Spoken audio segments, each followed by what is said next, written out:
किसी बच्चे की मौत की खबर देना हमेशा एक होलनाक बात है, खास तौर पर कार्तिक समन जैसे कमसन बच्चे की जो सिर्फ 7 साल का था। लेकिन उससे पहले कि हम कार्तिक के खौफनाक आखिरी लम्हात तक पहुंचे, कुछ परेशान किन वाकयात का एक सिलसिला था जो इस हमले का पेश खेमे बने, जिन पर हमें पहले नजर डालनी चाहिए। अप्रैल 2025 में हिंदुस्तान के रणथंबोर नेशनल पार्क में 3 नई बंगाली शेरनियों की इतला दी। ये खुशी की खबर होनी चाहिए थी। 3 निस्बतन नौजवान मादा शेरनियों का नए इलाके बनाना एक कम होती हुई आबादी के लिए मजीद बच्चों का मतलब था। लेकिन रणथंबोर हिंदुस्तान के बहुत से दूसरे महफूज पार्कों की तरह एक बहुत अहम इबादत गाह के मैदान में भी वाक़ है। इस मामले में ये वो जगह है जहाँ गणेश मंदिर वाक़ है, जो भगवान एशा के लिए वक्फ है, एक मौजिज़ हिंदू देवता जो रुकावटों को दूर करने वाले और आगाज के देवता के तौर पर जाने जाते हैं। हर साल लाखों अकीदतमंद और सियाह इस गहरे तारीखी निशान का सफर करते हैं। ये पार्क बहुत बड़ा है, जो 500 मुरब्बा मील से ज्यादा के रकबे पर फैला हुआ है, और ये इन दीगर महफूज पार्कों को शुमार नहीं करता जो उसके उर्द गिर्द हैं।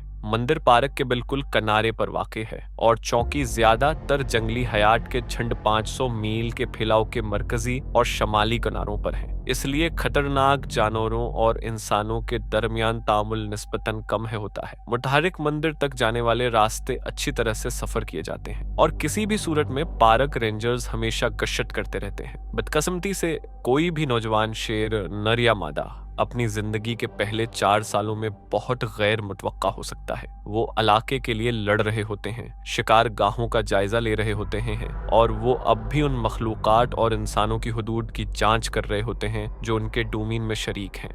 और रणथंबोर जैसी जगह में इस तवाजुन को बरकरार रखना बहुत मुश्किल है। फितरत काफी गैर मुतवक्का है, लेकिन इंसान भी जबरदस्त हद तक बेवकूफ है। इस वाकये से महज चंद हफ्ते कबल मंदिर जाने वालों को पार्क से उस वक्त बाहर निकाला गया जब उन्होंने एक शेरनी और उसके 3 बच्चों के करीब जाने की कोशिश की ताकि वो इनके साथ कुछ सेल्फीज ले सकें। शेरनी की वाज़ेह तौर पर बढ़ती हुई जारहियत के बावजूद माजिजाना तौर पर उन्हें एक महल्लक तसादम में बदलने से पहले एक रेंजर ने देख लिया। लिहाजा हाँ, रेंजर्स मामूल से ज्यादा चौकस थे, दोनों इस करीबी काल की वजह से जो उनकी गैर जिम्मेदार जायरीन के साथ हुई थी, और इसलिए कि वो पार्क में 3 नए बाशिंदों के बारे में जानते थे जो अभी तक अपने तौर पर आ रहे थे। जबकि बलियां अपना नया इलाका तलाश कर रही थी, एक खानदान मंदिर की तरफ अपना रास्ता बना रहा था। ये एक बहुत खास यात्रा थी। समन खानदान मंदिर में भगवान गणेश को एक इलामती शादी का दावतनामा पेश करने आ रहा था। यह दावतनामा यकीनन देवताओं से लफ्जी RASVP जवाब की दरख्वास्त की तौका के बारे में नहीं था। ये देवताओं, आबाओ इजदाद और इन नामतों को रूहानी शमूलियत का एक इशारा है जो वो किसी दूसरे जिंदा रिश्तेदारों से पहले मदहू किए जाने से अता करते हैं। कार्तिक इस सफर के बारे में बड़ी तरह परजोश था। वो जानता था कि इसमें बहुत ज्यादा पैदल चलना शामिल होगा और बहुत सारी रस्में और दुआएं होंगी जिन्हें वो अभी पूरी तरह नहीं समझता था। वो इन सरगर्मियों का मुंतजर नहीं था। ये चमकदार रंगों वाले शानदार मंदिर थे जो खुशबूदार फूलों के ढेरों और मोमबत्तियों से सजे हुए थे। हर चीज चांदी, सोने और तांबे से जड़ी हुई थी, और जब सूरज मंदिरों से टकराता तो ऐसा लगता था जैसे कमरा चमकदार जादुई चमक से भरा हुआ है। कार्तिक इस जादुई माहौल से कभी नहीं थकता था जो उनके मंदिरों के दौरे लाते थे, और उसने सुना था कि ये वाला खास तौर पर शानदार था। वो उसे देखने के लिए बेताब था। कार्तिक, उसकी माँ, बाप और दादा दादी सब एक टैक्सी में ठूंस गए और गाड़ी चलाना शुरू की, जबकि अभी अंधेरा था। जब तक सूरज उफक से निकला वो पहले ही इस रास्ते पर थे जो 1 मील से ज्यादा ऊपर की तरफ फैला हुआ था। लेकिन कार्तिक ने एक बार भी शिकायत नहीं की। वो अमली तौर पर पहले वहां पहुंचने के लिए ढलवान पर भागा, और वो बिल्कुल भी मायूस नहीं हुआ। अल्टार के अंदर कदीम मंदिर सबसे शानदार और चमकदार था जो उसने कभी देखा था। उसने अपने खानदान के नक्श कदम पर चलते हुए इन तमाम प्रोटोकॉल्स को याद रखने की पूरी कोशिश की जो इबादत गुजारों से मुतवक्के थे। दोपहर तक जादू खत्म हो चुका था और कार्तिक दोबारा बाहर रास्ते पर आकर खुश हुआ। दिन यकीनन परजोश था, लेकिन तमाम तर धूमधाम और दुआओं में बहुत ज्यादा तकरार थी जो 7 साला बच्चे की तौजा की मुद्दत को कम करने वाली थी। इसके अलावा वापसी का सफर अब ज्यादा मजेदार था कि दिन रोशन था और अपने उरोज पर था। रास्ता अच्छलते कोते बंदरों से भरा हुआ था। कार्तिक ने पहले भी अपने हुस्से के बंदर देखे थे, लेकिन ये वाले आपके हाथ से ही खाने की चीजें खा लेते थे। यहाँ तक कि ऑन्ट भी थे जो लोगों को पहाड़ी पर ऊपर नीचे ले जा रहे थे, और उनके एक हैंडलर ने कार्तक को एक ऊंट की कमर पर बैठा दिया ताकि वो चंद मिनट तक उसकी सवारी कर सके। उसकी दादी दया पूरे रास्ते उसके साथ रहे और अपनी साड़ी के छुपे हुए तह खानों से उसे ट्रीट्स देती रहीं। ताहम ये ट्रीट्स बंदरों के लिए नहीं थी, ये सिर्फ इन दोनों के लिए थी, एक छोटा सा लजीज राज जो वो खामोशी से खाते थे जबकि बाकी तीन थोड़ा आगे चल रहे थे। पार्किंग लॉट की तरफ तकरीबन आधे रास्ते पर वो एक आम के बाग के पास से गुजरे और वहीं वो दोनों रास्ते से मर गए। दिया का मसाना वैसा नहीं रहा था जैसा पहले था और वो पिछले 20 मिनट से खुद को फारिग करने के लिए जगह तलाश कर रही थी। उसने कार्तक से कहा कि वो उसके लिए चौकीदार बने, अगर कोई करीब आता तो वो उसे वक्त पर खबरदार करने के लिए सीटी बजाता, लेकिन उससे पहले कि वो सड़क से 2 गज के फासले पर भी पहुंच पाती जहां कार्तक पहरा दे रहा था, उसके पीछे से अचानक सरसराहट और गर्राहट की आवाज आई। उसके बूढ़े जिस्म ने इतनी तेजी से मड़कर देखा कि वो अचानक हरकत से अपनी हड्डियों की चरमराहट सुन सकती थी। झाड़ियों से निकलने वाला नारंगी धुंधलाहट इतना तेज था कि उसने बेमुश्किल ये समझा कि ये क्या था उससे पहले कि ये कार्तक के ऊपर आ चुका था। ये कानकटी थी, इन नई मादा शेरनियों में से एक जो एक हमवार हरकत में पार्क में आई थी। उसके जबड़े कार्तक की खोपड़ी के गर्द बंद हो गए।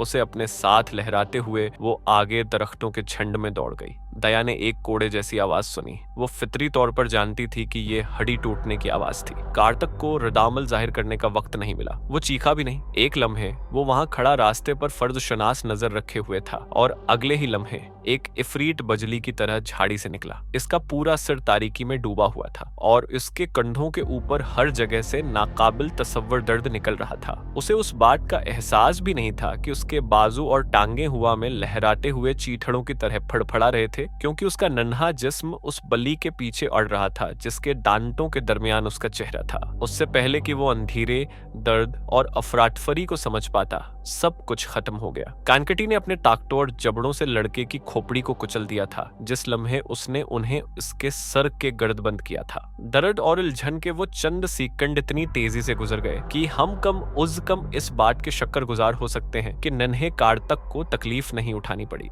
जानवर जानता था कि उसे अपने शिकार को रास्ते से जहां इंसान चलते थे इतनी जल्दी मुमकिन हो सके दौड़ ले जाना है, इसलिए वो पूरी रफ्तार से जंगल में इतनी गहराई तक दौड़ी जहां तक इसके फीफड़े उसे जाने की इजाजत देते थे। जब तक वो खाना खुलाने के लिए रखी कार्तक मर चुका था। दिया ने पहले ही सुनने की हद में मौजूद हर शख्स को खबरदार कर दिया था। वो इतनी जोर से चीखी कि पहाड़ी के नीचे ऊंटों का एक रीवट तकरीबन भगदड़ मचाने पर मजबूर हो गया था। इनमें से एक इतने गुस्से से भागा कि इसने रेशमी साड़ी में मलबूस एक औरत को अपनी कमर से गिरा दिया। खुशकिस्मती से उसका सिर्फ गुरूर मजरूह हुआ और गिरने से कोई शदीद चोट नहीं आई। दिया को सदमे के इलाज के लिए अस्पताल ले जाने के लिए गेट तक पहुंचाया गया, जबकि रेंजर्स कार्तक को तलाश करने के लिए फैल गए। उन्हें बच्चे की तबाहशुदा बाकियात या जेर बहस शेरनी को तलाश करने में ज्यादा वक्त नहीं लगा। कानकटी को उन्हें मिलने से पहले सिर्फ उसकी ऊपरी रान का एक हिस्सा खाने का वक्त मिला था। जब इनकी जीपों के इंजन करीब आए तो कानकटी ने अपना शिकार छोड़ दिया और जंगल में गहराई तक फरार हो गई। आदमियों ने आहिस्ता से कार्तक को जीप के पछले हिस्से में लादा और ऐसा करते हुए बड़ी तरह रोए। उन्होंने माजी में भी उसी तरह के हमलों से लाशें निकाली थीं, जिनमें से कई इससे भी बदतर हालत में थीं, लेकिन उन्हें पहले भी किसी बच्चे की बाकियात को वापस लाना नहीं पड़ा था। उन्होंने एहतियात बरती कि उसके सर पर कपड़ा डाल दें ताकि इन्हें उसकी अंदर धंसी हुई खोपड़ी को न देखना पड़े। टीआई सिर्फ चंद घंटों बाद वाक़े था। एक बार फिर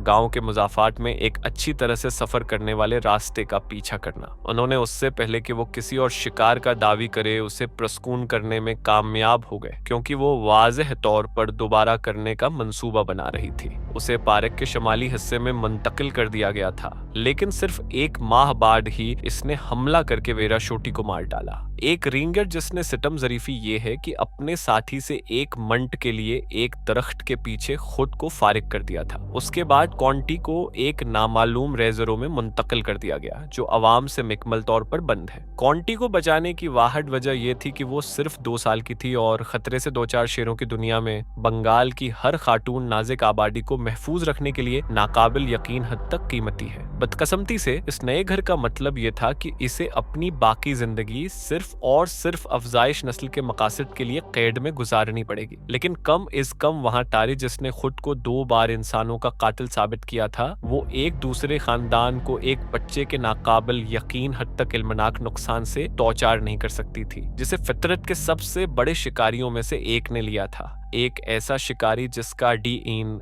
तलाश करने, घात लगाने और बलाखिर अपनी जानलेवा आखिरी मुसीबत को पहुंचाने के लिए सख्त मेहनत करता है।